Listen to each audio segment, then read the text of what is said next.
Rádio Atlan apresenta Maestria Pessoal, uma jornada para a autocura. Apresentação: Solange Matilde.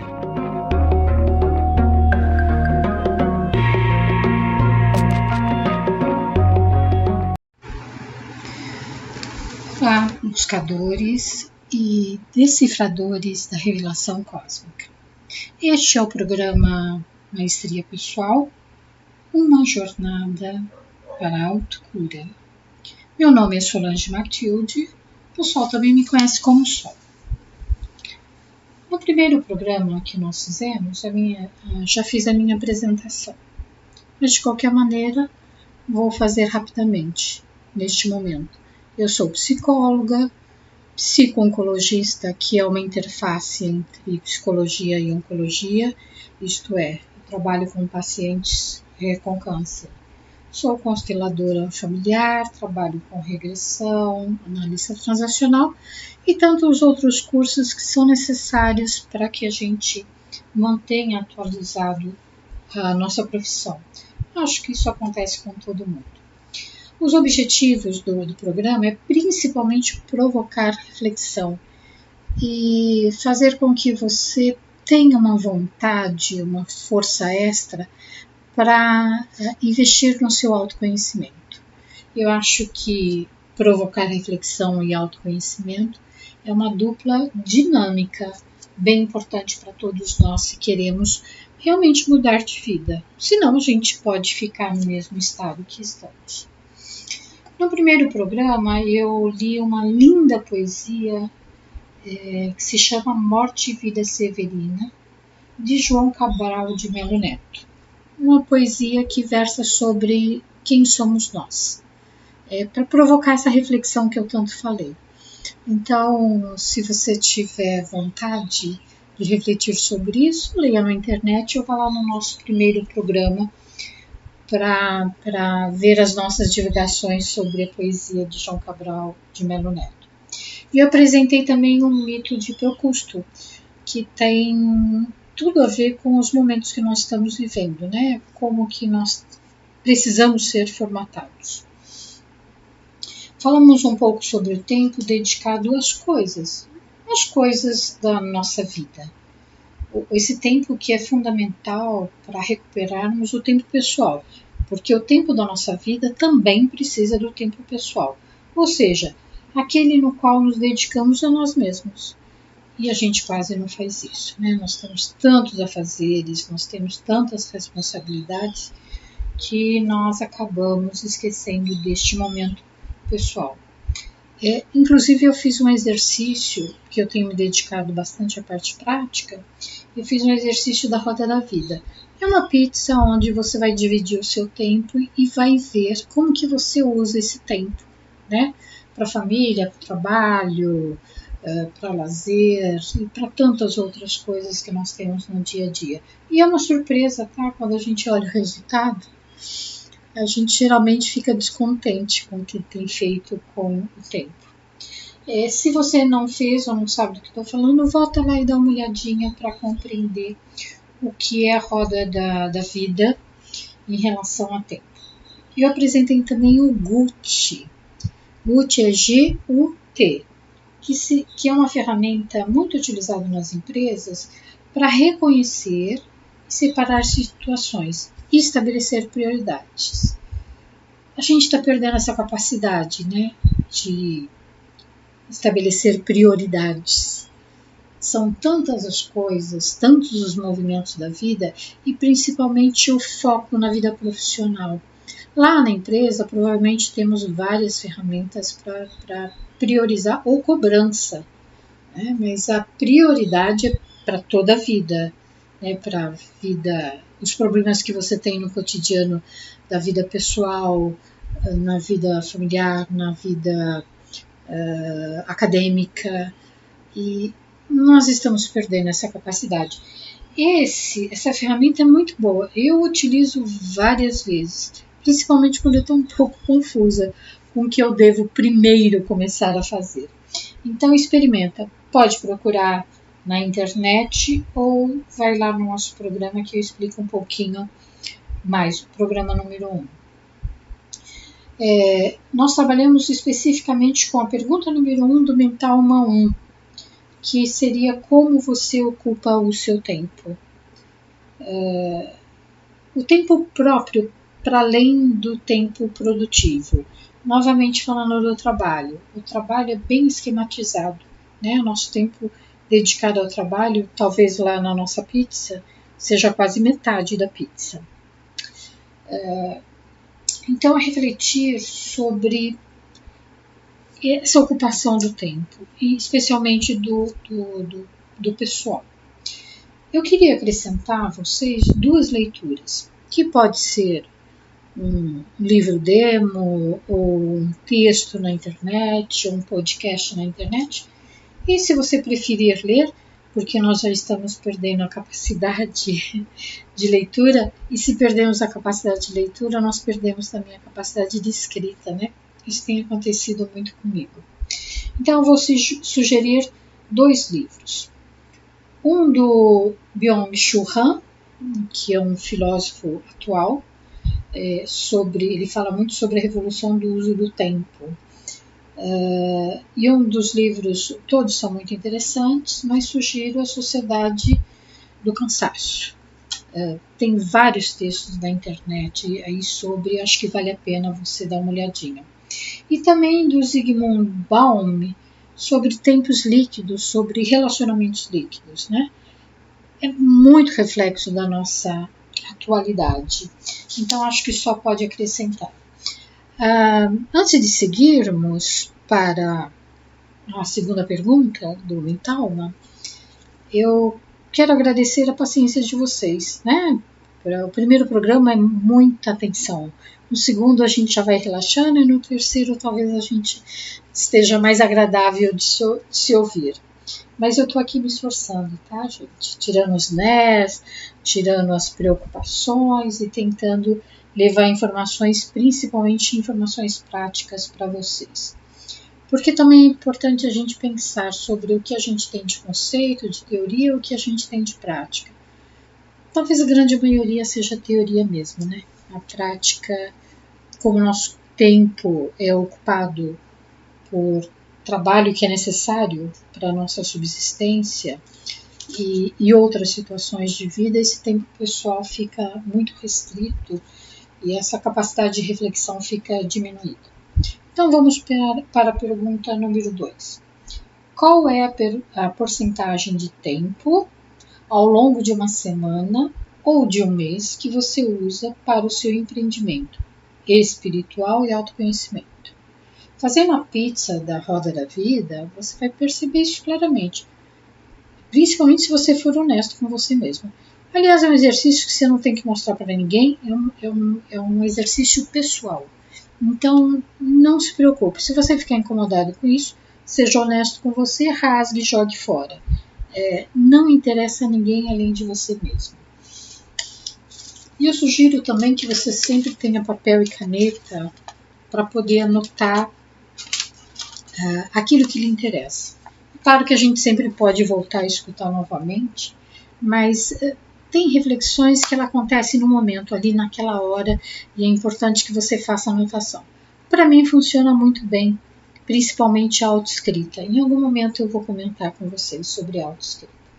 Então nós vamos falar sobre a inteligência espiritual, que é a capacidade de todo ser humano de questionar o sentido da vida e de se relacionar com o mundo em que vivemos. Bela reflexão, né? A capacidade de entender o sentido da nossa vida. Nós dedicamos muito pouco tempo para isso e o programa está muito focado nessa ideia de você explorar o sentido da sua vida e entender como você se relaciona também, que hoje é de uma complexidade incrível. A inteligência espiritual permite as adaptações necessárias para lidar com os aspectos imateriais do dia a dia, como valores, propósito, consciência social. Aliás, consciência social ultimamente muito polarizada, com desvios cognitivos importantes. Mas os valores, nós estamos perdendo os valores. Depois eu vou dar alguns exemplos de valores. E o propósito de vida, então, a gente nem tem tempo mais de pensar. Nós trabalhamos demais, ficamos conectados ao celular, às telas durante muito tempo, e quando vê, o ano já terminou. E nós não pensamos sobre isso. Inteligência espiritual não tem a ver com religião. Ela é a capacidade de equilibrar razão e emoção. Pessoas muito racionais e pessoas muito emocionais destoam do equilíbrio que a gente tanto busca. Nós tínhamos a ilusão que ser muito racional nos traria sucesso, nos traria felicidade, e nós temíamos muito pela emoção. Então pensávamos que uma pessoa muito emocional é uma pessoa que não tem controle das emoções. Então esse é o ponto negativo, né? A emoção vem e eu demonstro e eu acabo explodindo, acabo não controlando essa emoção. Controlar demais e soltar demais não é equilíbrio. Então pensar que razão e emoção de mãos dadas pode nos levar a uma qualidade de vida emocional muito boa. E a inteligência espiritual sempre tem base nos valores, mas a gente também precisa entender que ter valores e não acioná-los, não transformarmos em ação, fica muito complexo de encontrar um equilíbrio. Então nós precisamos introduzir as ações. Primeiro precisamos identificar quais são os nossos valores, que ultimamente não temos pensado sobre isso. E depois como as nossas ações podem refletir esses valores, para assim, num outro momento, encontrarmos um propósito da nossa vida. Essa questão da inteligência emocional não, me desculpe, eu vou errar várias vezes, tá? Que eu trabalho bastante com a inteligência emocional, se é que é possível separá-las, né? Mas falando da inteligência espiritual, ela muda de acordo com as circunstâncias. Nós passamos por vários experimentos aí. O Covid foi um momento em que nós perdemos um pouco ou melhor, nós sentimos falta, né, desses valores e tivemos que recuperar com muita dor. A morte, a doença grave, ela também muda as circunstâncias e pode mudar essas nossas ideias dos valores de vida, inclusive para melhor.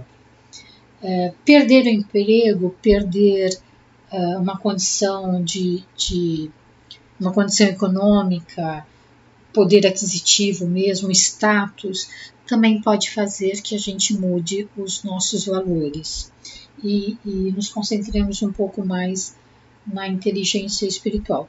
Creio que isso não é para todo mundo, a maioria de nós pira mesmo.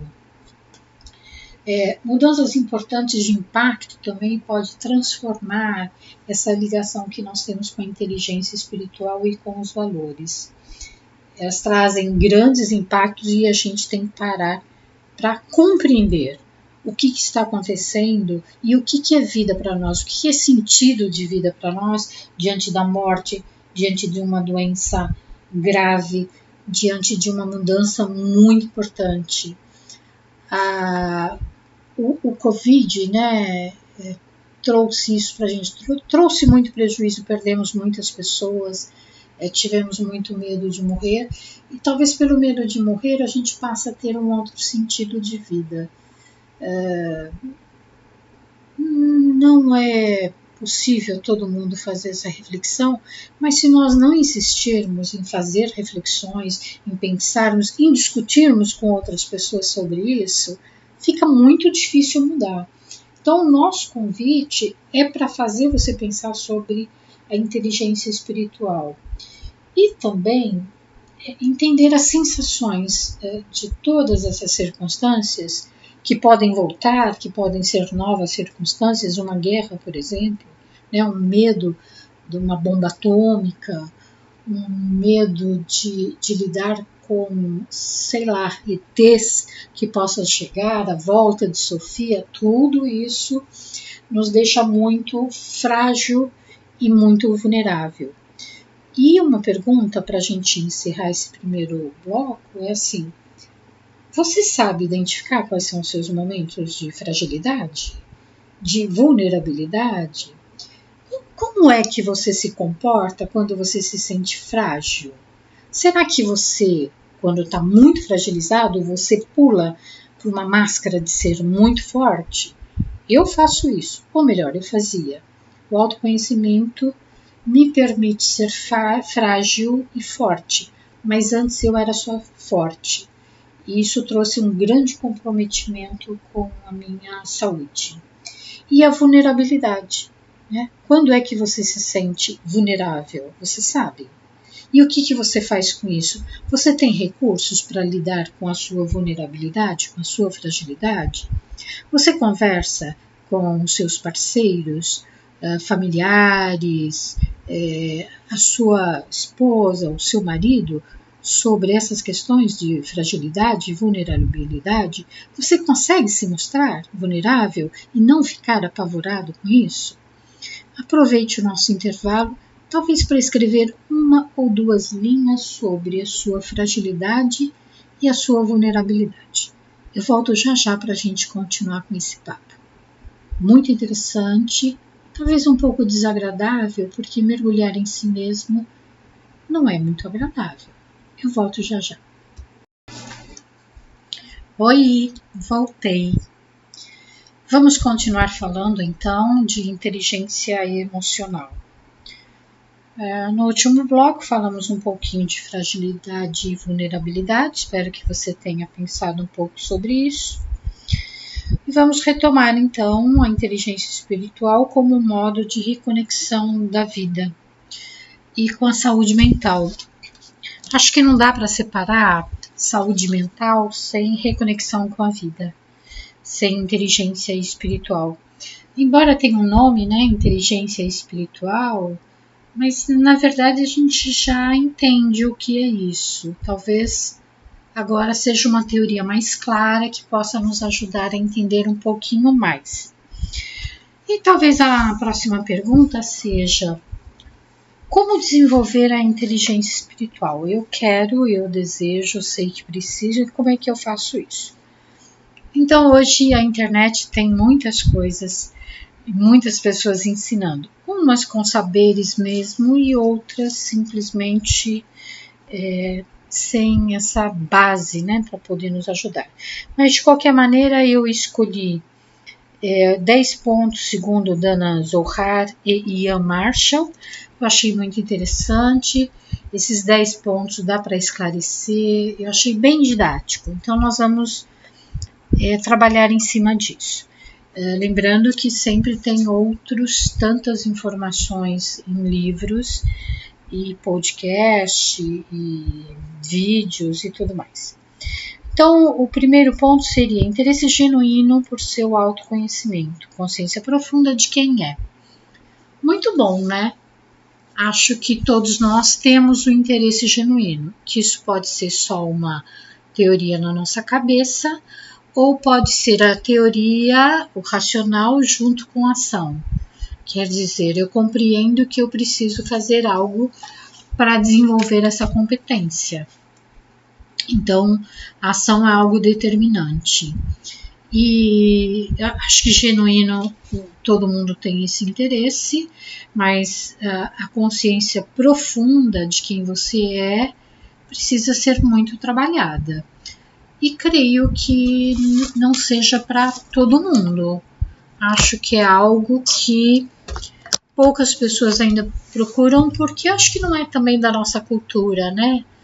Talvez se a gente pensasse num país mais oriental, onde a meditação, onde as preocupações sobre quem é você são iniciadas desde criança, acho que tem um outro efeito. Mas aqui no mundo oriental, no nosso país, todo alegre, ensolarado, praia, futebol, cerveja, talvez isso leve a gente para um caminho de busca da alegria e da felicidade, e não de uma consciência profunda de quem é.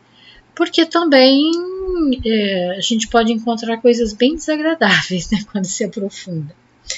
Segundo ponto, Agir de acordo com seus princípios, valores, para assumir a responsabilidade por sua vida sem delegar dos outros.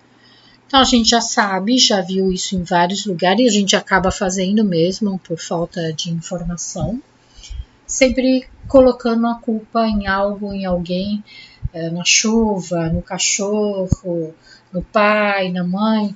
O Freud, né, falou muito disso, a culpa é da mãe. Então acho que é um clássico, né? Não é bem assim, mas é um clássico de achar que a pessoa se tornou aquilo que a mãe provocou, que a mãe ensinou, mas enfim, é todo um contexto. Não é só a mãe, né? A mãe é a pessoa mais importante porque está com você desde a sua gestação. Então, em algum momento nós precisamos dizer: se eu estou triste, se eu estou depressiva, sou eu que estou, ninguém está provocando isso. Eu estou lendo um livro muito interessante no Clube do Livro que se chama Coragem de Dizer Não. Acho que não é bem esse o nome, mas é algo muito parecido com isso. E o Adler, né, diz que todo trauma, ele não acredita no trauma porque ele acredita que é o como. Então, sei lá, se sua mãe é uma mãe que não te dá muita atenção, é como você reage a isso. Então, nós podemos ter na mesma família uma outra pessoa que age completamente diferente. Então, não é o que ou o porquê, é o como que você introjeta isso. E isso dá um poder muito grande quando a gente descobre que é você que se faz depressivo, é você que cria loops mentais e não consegue os seus objetivos, porque acho que uma outra ideia interessante é que seu futuro está cheio de passado, seu cérebro é muito preditivo, então ele vai pegar todas as informações que você já experimentou com aquele resultado e joga para o futuro, então fica um pouco mais difícil de inovar se você ficar espelhando com o futuro. Quero falar também um pouquinho sobre os valores. Eu acho que fica um pouco nebuloso quando a gente fala valores, né? Podem ser vários e talvez fique meio nublado mesmo o que é um valor. Então eu vou dar alguns exemplos para a gente se localizar um pouco. Valores pessoais: solidariedade, respeito, tolerância, empatia, resiliência, coragem, responsabilidade, gratidão, bondade, justiça, liberdade, lealdade, perseverança, autocontrole, amizade, amor e tantos outros. Quero lembrar também que a gente pode trabalhar num circuito negativo e num circuito positivo. Vamos pensar em liberdade. É um valor, pelo menos, muito importante para mim. Então, o lado positivo da liberdade é você se sentir livre para escolher aquilo que você deseja na sua vida, sem influências de terceiros, sem influência de família, ou até desses traumas todos aí.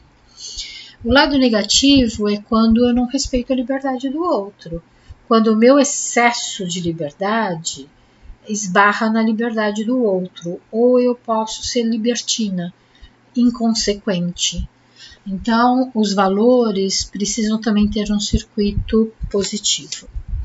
Vamos falar de valores profissionais, até para a gente ver a diferença, sabendo que os valores profissionais são muito mais instigados a se desenvolver, até para que você ganhe status na empresa. Compromisso, ética, responsabilidade, adaptabilidade, honestidade, sigilo, inclusão, responsabilidade social, delegar, confiar, tolerar, todos são valores que são bem divulgados nas empresas, né? E eu queria que você pensasse então nesses valores. Você pode também pesquisar na internet e escolher 5 que são bem importantes para você, até para a gente começar a ter um repertório sobre a nossa inteligência espiritual. Item 3. Ter a capacidade de encarar a diversidade. várias adversidades, talvez seja o que mais a gente conheça, né? Se a gente sofre preconceitos, se a gente sofre discriminação, violência e tantas outras adversidades, como aconteceu a pandemia, desemprego provocado por uma política governamental, violência provocada pelo local em que eu moro, uma guerra, né? Ultimamente na Eurásia existem muitas guerras, as pessoas são obrigadas a sair de casa para sobreviver. Então, a diversidade ela pode ser melhor manejada para quem tem uma aceitação, uma serenidade, uma percepção, uma clareza, porque quando nós estamos invadidos pelo medo, isso pode nos travar ou pode fazer com que a gente fuja disso, né? De sentimentos ruins, de preocupação em excesso. Então, como é que você se situa diante das adversidades? Pense numa adversidade pequena qualquer, sei lá, você vai viajar e seu voo foi cancelado. Como é que se lida com isso? Você vai buscar informação, você vai brigar com alguém, você vai processar, como é que você lida com isso? Ou uma grande adversidade, né? Sei lá, tem um terremoto e sua casa ruiu, né? Como é essa aceitação? Como é essa clareza, essa percepção de você buscar soluções para problemas muito difíceis, muito complexos? Então, a gente pode trabalhar em cima do nosso comportamento em relação a isso, do conceito que a gente tem nisso. Quarto item, estimular a conexão com o que transcende, isto é, aquilo que vai além, aquilo que nos eleva, sentimentos de integração, de conexão com tudo à sua volta. Difícil, né? Essa sensação de conexão, de transcendência. Às vezes a gente tem um pouquinho aqui, num grupo ali, às vezes em algumas datas específicas, mas esse sentimento constante precisa ter muito investimento. A meditação é um meio bastante interessante para isso. E a gente sabe que tem muitas formas de meditação zen, meditação plena, Raja Yoga, meditação ativa, transcendental. Enfim, a gente pode escolher algo que nos se adapte melhor. Eu gostaria de mencionar um tipo de conexão que é difícil das pessoas falarem sobre isso. E eu fui procurar essa conexão em momentos bem difíceis da minha vida, que é o Ikebana. Eu fiz a escola Sangetsu, e no Ikebana você aprende a respeitar e a valorizar a grandeza da natureza. Também a verdade, o bem, o belo, a integração com tudo à sua volta, a harmonia das cores, das texturas. E é muito interessante, né, que tem todo um histórico harmônico para você montar um Ikebana. O Ikebana não é um arranjo de flor. E você passa algum tempo aprendendo e praticando Ikebana, que você tem uma sensação de conexão muito forte com a natureza, porque eles usam elementos da natureza, as flores, folhas, caules, pedras, água. Dependendo da estação do ano, a água fica aparente, se é inverno ela fica um pouco mais escondida, e tudo tem proporção, tá? E é montado um arranjo através de um triângulo escaleno, que tem a medida do Sol, da Lua, da Terra e as proporções da vasilha onde você vai montar. E dizem que os grandes mestres de Ikebana são capazes de trazer uma harmonia com uma única flor. Os meus parecem mais arranjos, mas é por falta de prática mesmo. E infelizmente a maioria das casas hoje tem folhas, flores secas ou plásticas ou de tecido, porque é bem custoso você manter um ikebana. Ele pode durar muito, como ele, dependendo da energia do local, ele pode murchar muito rápido. E tem os ikebanas até que dão frutos, né?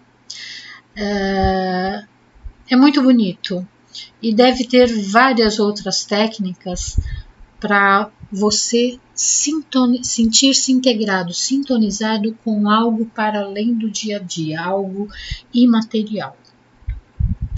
Quinto, valorizar as pessoas por aquilo que são, aceitando as diferenças. Isso é lindo, né? Se a gente tivesse essa capacidade de aceitar as diferenças. E eu quero contribuir com você com um livro chamado Os Quatro Compromissos, de Dom Miguel Ruiz. Seja impecável com suas palavras e seus atos, não leve nada para o lado pessoal, não tire conclusões e sempre dê o melhor de si. E foi criado o quinto, seja cético, mas aprenda a ouvir. Aqui nós poderíamos discorrer por muito tempo sobre cada compromisso desse. Mas compre o livro, leia. Tem um outro dele que se chama O Ator.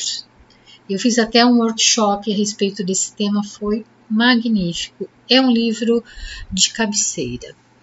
Então nós vamos dar mais uma paradinha e daqui a pouco eu volto com mais novidades para você. Espera aí. Voltamos novamente com a última parte do nosso programa. Vamos ver o que eu consigo avançar aqui, senão a gente deixa para o programa número 3. Sexto, tornar-se independente. É algo bem importante, né? A independência, a maturidade. Isso quer dizer também ficar longe da codependência. Este é um capítulo que a gente poderia também utilizar um único programa só para falar de codependência e de jogos psicológicos. Eu pretendo fazer um programa só sobre isso, especialmente dos jogos psicológicos que vêm da análise transacional, que são bem importantes. Eu tenho formação em análise transacional e quando eu compreendi os jogos, o meu autoconhecimento e minha qualidade de vida no relacionamento deu um salto. Eu compreendi, evitei de fazer os jogos e foi um grande crescimento. Então, por isso mesmo, a gente vai deixar um programa só para isso, ok? 7. Buscar sempre melhor compreensão do mundo, ter a mente aberta. É um tema bem interessante e eu gostaria de ler uma história para vocês, que vai representar um pouco dessa mente aberta. Você talvez até conheça. Chama-se Os Cegos e o Elefante. Numa cidade da Índia viviam 7 sábios cegos. Como os seus conselhos eram sempre excelentes, todas as pessoas que tinham problemas consultavam-os. Embora fossem amigos, havia certa rivalidade entre eles. E, de vez em quando, discutiam sobre qual seria o melhor sábio. Certa noite, depois de muito conversarem acerca da verdade da vida e não chegarem a acordo, o 7º sábio ficou tão aborrecido que resolveu ir morar sozinho numa caverna da montanha. Disse aos companheiros: somos cegos para que possamos ouvir e compreender melhor do que as outras pessoas a verdade da vida. E, em vez de aconselhar os necessitados, vocês ficam aí brigando como se quisessem ganhar uma competição. Não aguento mais, eu vou embora. No dia seguinte, chegou à cidade um comerciante montado num elefante imenso. Os cegos jamais haviam tocado nesse animal e correram para a rua ao encontro dele. O primeiro sábio apalpou a barriga do animal e declarou: trata-se de um ser gigantesco muito forte. Posso tocar os seus músculos e eles não se movem, parecem paredes. Que bobagem, disse o segundo sábio, tocando na presa do elefante. Este animal é pontudo, como uma lança, uma arma de guerra. Ambos se enganam, retrucou o terceiro sábio, que apertava a tromba do elefante. Este animal é idêntico a uma serpente, mas não morde porque não tem dentes na boca. É uma cobra mansa e macia. Vocês estão totalmente alucinados, gritou o quinto sábio, que mexia as orelhas do elefante. Este animal não se parece com nenhum outro. Seus movimentos são ondeantes, como se seu corpo fosse uma enorme cortina ambulante. Vejam só, todos vocês, mas todos mesmo estão completamente errados. Irritou-se o sexto sábio tocando a pequena cauda do elefante. Este animal é como uma rocha com uma cordinha presa no corpo. Posso até me pendurar nele. E assim ficaram horas debatendo aos gritos os 6 sábios até que o 7º sábio chegou. O que agora habitava na montanha apareceu conduzido por uma criança. Ouvindo a discussão, pediu ao menino que desenhasse no chão a figura do elefante. Quando tateou os contornos do desenho, percebeu que todos os sábios estavam certos e enganados ao mesmo tempo. Agradeceu ao menino e afirmou: assim, os homens se comportam diante da verdade. Pegam apenas uma parte, pensam que é o todo e continuam tolos. Essa é uma história do folclore hindu. Então, a compreensão do todo, o outro faz parte dessa compreensão. Não adianta a gente querer buscar isso sozinho. E mente aberta é uma mente que não fica julgando. Olha que interessante. A gente pode pensar no perspectivismo do Nietzsche, que não se apega a uma única descrição, mas tenta compreender a visão do outro. Isso é um exercício que a gente deve fazer. Eu estou aprendendo a compreender, ter uma mente mais aberta para a geopolítica. Aí eu procuro várias pessoas que falam sobre o mesmo assunto. E é incrível. Tem tantas diferenças e há momentos que se diz, mas quem é que está com a verdade? Talvez nenhum esteja com a verdade, mas se nós somarmos todas as partes, talvez a gente possa ter uma noção do que realmente é. Um caso me chamou a atenção que o repórter disse: como você quer compreender um povo que você não entende da cultura dele, você não entende da história dele e você fica julgando se ele está certo ou está errado. Então, acho que foi um tapa de pelica. E ainda não tenho essa capacidade de ouvir e compreender todos, porque nos falta a história e a cultura. Bom seria se a gente pudesse viver um momento lá para compreender como essas pessoas funcionam. Mas pelo menos eu parei de criticar, né, tentando abrir a minha mente. 8º, gerar a capacidade de colocar as coisas num contexto mais amplo. Isso possibilita uma melhor adaptabilidade. É bem interessante também, né, a gente ampliar, não só se adaptar, mas ampliar o contexto, ver de diversas maneiras. Tem uma pessoa que eu gosto muito, que tem um filme da Nise da Silveira, de novo, não vou me lembrar o nome, mas a Glória Pires a representou. E aí pela internet aí aparece de vez em quando uma frase dela. Ela diz assim: não se curem além da conta. Gente curada demais é gente chata. Todo mundo tem um pouco de loucura. E isso é uma maneira também de olhar por um contexto mais amplo, né? A gente julga que uma pessoa que tem um transtorno mental, por exemplo, não entende nada. Ela é ignorante e muitas vezes ela só está com o campo muito aberto e não consegue conectar com as coisas da prática humana. Outro dia eu tive uma surpresa muito grande com um superdotado que tinha pensamentos suicidas. E eu imaginei, como assim? Um superdotado deve ter um cérebro privilegiado. Aí eu fui estudar a superdotação. Ainda estou fazendo um curso sobre isso. E eu fiquei abismada. Quantos problemas os superdotados têm? A falta de adaptação é enorme. E os outros também, a dificuldade que tem dos outros de aceitarem como eles funcionam e de compreenderem, especialmente as escolas. Eu, inclusive, andei procurando, pelo menos na minha região, não tem nenhuma escola que leve isso de maneira muito séria. É ao contrário, se a pessoa é superdotada, manda para um psicólogo que entende um pouco disso para tentar resolver. Mas não se desenvolve profissionais para lidar com essa questão.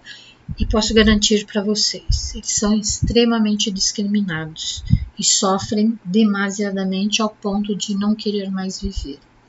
E os normopatas, né? Quando a gente diz assim, a gente precisa ser normal, aí a gente vai lá com a Nise, né? Não queira ser um normal nessa normopatia, a gente fica muito automatizado, a gente fica com máscaras sociais muito pesadas. E aí eu volto a convidar vocês a ler o livro O Ator, do Miguel Ruiz, que vai falar bastante sobre essas máscaras sociais e o excesso de adaptação numa sociedade. Isso também não é bom. 9. Ter espontaneidade e ouvir a sua voz interna, a intuição. E é importante você desenvolver essa competência de intuição. E existem várias técnicas para que você possa explorar os seus pensamentos. E é interessante escrever mesmo, porque depois você pode constatar se aquilo que você captou realmente é real, né? Ou foi um delírio seu. Então, entre o delírio e a intuição, eles são muito próximos, a linha é muito tênue.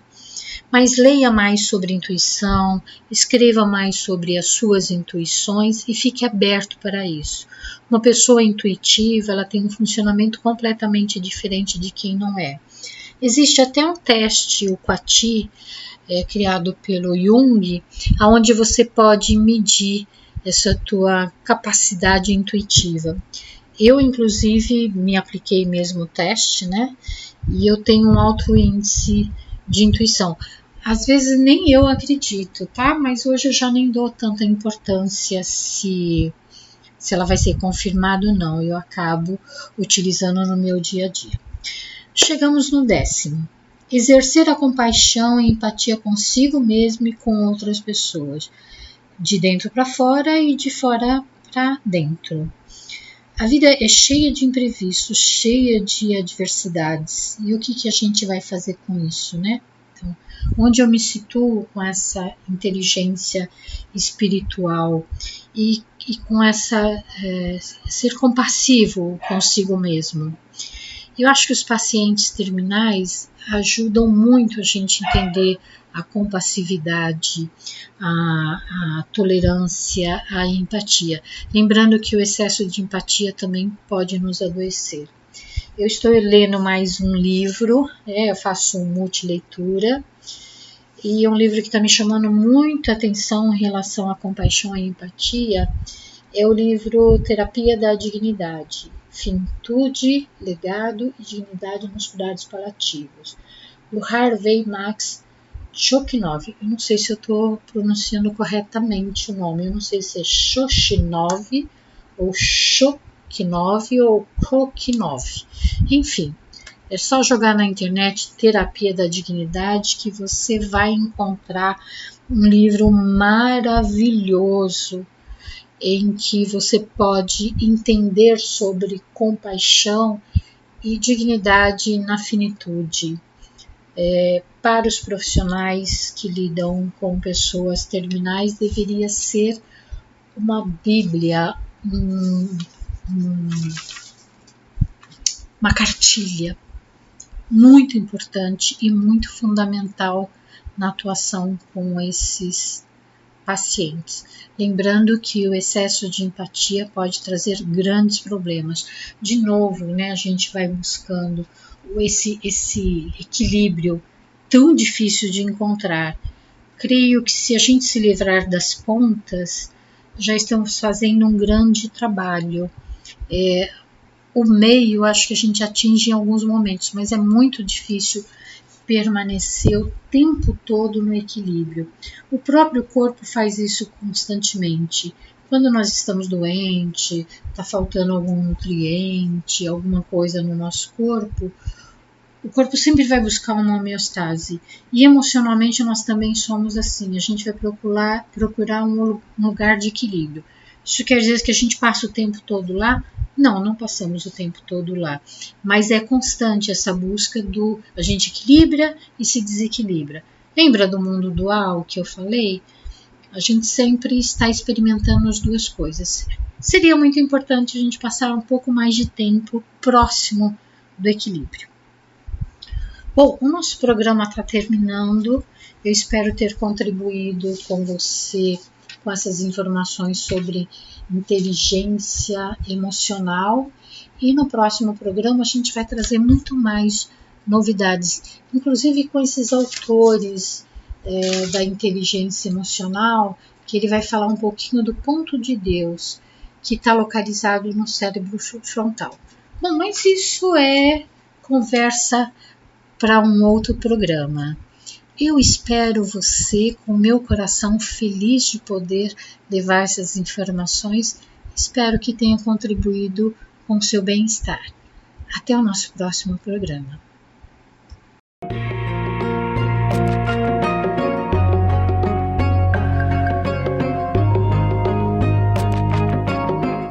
Você ouviu pela Rádio Atlan Maestria Pessoal, uma jornada para a autocura. Apresentação: Solange Matilde.